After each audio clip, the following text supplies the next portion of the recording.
Today is a fresh start for the Browns. But many fans are wondering if this is truly the turning point they've been waiting for. Here's our Polk Jr. As the Browns officially begin their move to Brook Park today, let's start off with some positive thinking.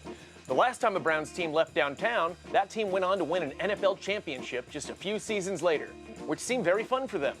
And there is sure to be optimism and hope aplenty on display today as wealthy dignitaries in awkward hard hats gather for their photo op, each earnestly attempting to pose as if they know how to naturally hold a shovel, despite likely never having actually operated one. The Browns won't take up residence in their new home until 2029, which thrusts us all into this weird transitional period.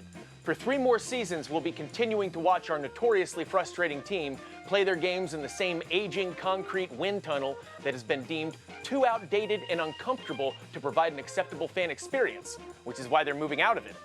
So hunker down, you brave season ticket holders, and bring an extra blanket, because you've got 3 more years of football al fresco on the lakeside before you get to head south to skitter under your Brook Park dome for warmth. Of course, the bigger question is, could this move somehow help fix the Browns organization itself? Will the new digs provide a new attitude? Can a change of venue change a culture? Probably not, but maybe. Browns fans are no strangers to wishful thinking, but this is where the 1982 film Poltergeist becomes a useful cultural reference point. In that movie, the Freeling family home is haunted by malignant spirits that viciously torment them, eventually causing them to flee their house to escape. What they don't realize is that the problem was never the house, it was what lay underneath. The evil spirits followed the family and clung to them wherever they went for the rest of their lives, or at least for 2 sequels. Poltergeist illustrates the folly in assuming that by changing something's container, you can change its content.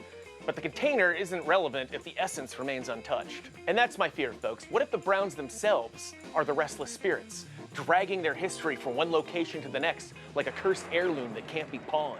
They're back!